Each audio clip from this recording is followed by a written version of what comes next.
Hi everyone! Welcome to the Empath Tarot Case. Another love reading, timeless in general. Take what resonates lang po. Maybe some part of the reading makaresonate kayo. Some part of it hindi. Totally makaresonate na parang kwento ninyo ito. Or hindi naman kaya. Dahil iba't ibang mga love connections. Iba't ibang mga energies. Pero ano kaya yung mga malalakas na mga energies na ating masasagap. Po natin. Spirit guys, send me messages on love connections ito, lessons in life and guidance na nais mong ipapatid sa amin. Mga aral kabay sa buhay pag-ibig. Yan.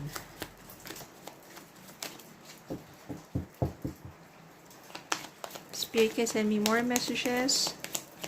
Anong love connections ito, lessons in life and guidance na nais mong ipabatid sa amin. Mangaral kabay sa buhay pag-ibig. And life in general. Okay, tignan po muna natin itong mga lumabas. Ano itong mga energies ninyo. Wow. 3 of Pentacles.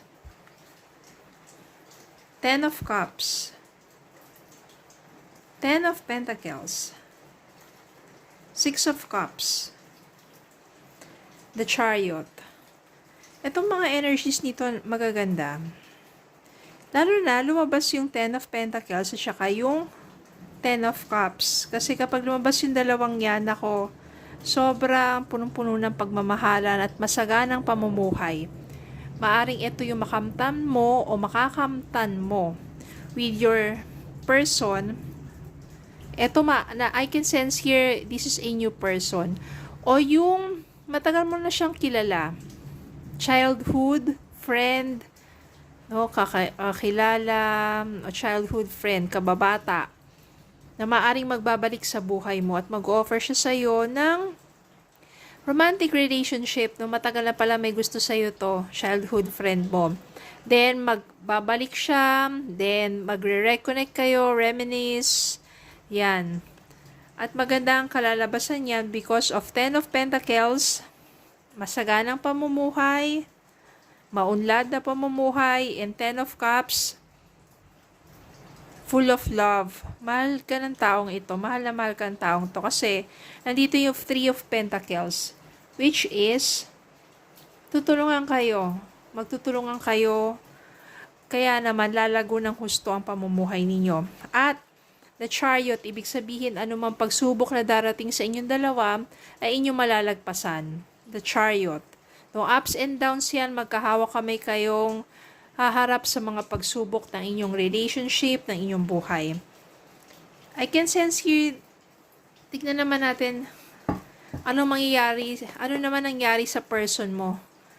Person mo, maybe your ex, or yung person mo na nanakit sa'yo, or yung person mo na maaring nanloko sa'yo, person mo na iniwan ka.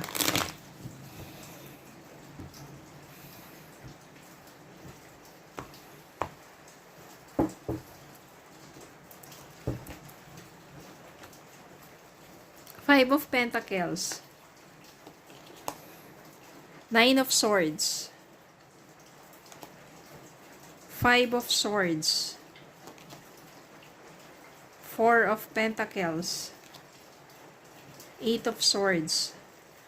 Ang negative ng energy niya. 3 of Swords. The Moon. 5 of Wands. 5 of Cups. Ang negative ng energies niya, puro negatibo. Kung anong kinaganda ng energies mo, masagana at maunlad at punong-puno ng pagmamahalan at pagsasama. Sa kanya, puro negatibo. Grabe. At kinikilabutan ako dito dahil maaring may mga bagay na nangyayari ngayon sa person mo, dulot ng karma na. Kawawa siya. 5 of Pentacles, walang-wala. Walang-wala siya ngayon. No, yung ibig sabihin, walang-wala, walang pera. Walang trabaho. Kung may negosyo, bagsak. Nine of Swords dito. Anxiety, depression, hindi makatulog. Five of Swords dito. Kung sino man yung kanyang kinakasama, maaring nanluloko rin sa kanya. So, kawawa rin siya. Four of Pentacles dito. Kung sino man ang kasama niya ngayon, pinagdadamutan din siya. Eight of Swords. Nakatali na lang siya dun sa kanyang sitwasyon. Wala siyang magawa. Three of Swords. Broken hearted. O talagang ano rin to. Sobrang nasasaktan. The Moon. Ang dami pa ring mga sabihin natin hindi magagandang bagay na nangyayari sa kanya. Which is about to unfold. Puro pagtatalo, puro pag-aaway, hindi magandang pagsasama. And Five of Cups, full of regrets.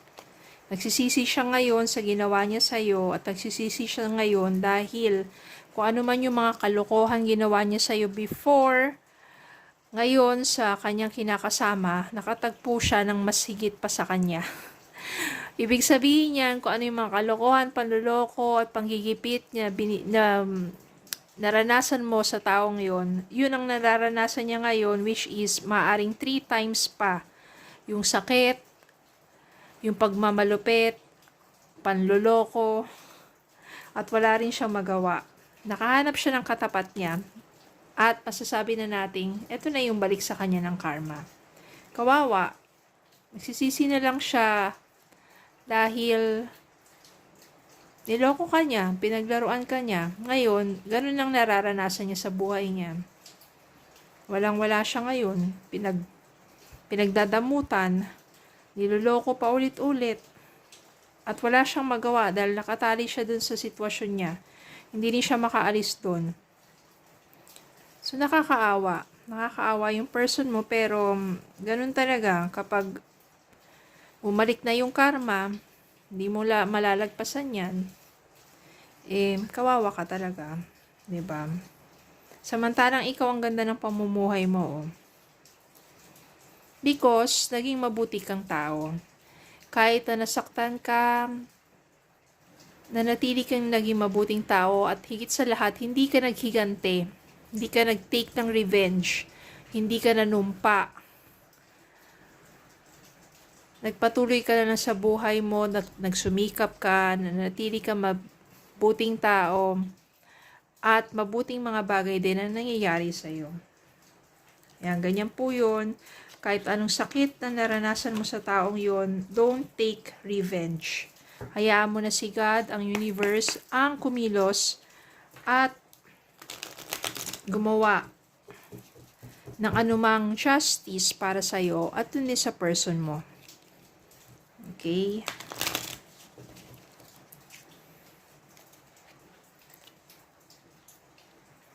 The separation you are experiencing is necessary to help the relationship grow. Ano yung relationship na yun sa inyong bandalawa? Or para sa'yo? Mabuti na lang napahiwalay ka na sa taong yun. Dahil merong karapat-dapat para sa'yo. Siya rin, itong nararanasan niya ngayong paghihirap, siguro marirealize na niya, ayan na, regrets. At kung kaya niyang makawala sa sitwasyon niya at magbago, maybe ito na yung time para sa kanya to yung magsisi at magsimula muli, no? New love, a new chapter begins whether it is with a new partner or in a current relationship. Ito na nga yung si new love mo. Yung maaring kababata mo na nagbabalik sa'yo. Difficulties, jealousies from others may serve as obstacles to the success of this connection. Ayun. Difficulties, jealousies, ganun siguro yung nangyari sa kanila ngayon. Yung person niya sobrang selosa at yun ang nagpapahirap sa kanya. seloso, selosa, o selosa. Tapos, pero siya yung gumagawa ng kalokohan naman. Ganon, bumalik sa kanya yung mga ginawa niya. Anyways, ganun lang po, manatili tayo magpakabuti, at huwag tayong gaganti, hayaan na natin ang universe o si Lord ang kumilos para sa atin. Para bumalik sa atin ang good karma sa mga taong nang loko sa atin or gumawa ng hindi maganda, babalik sa kanila ang bad karma, maybe 3 times to 10 times fold pa yan.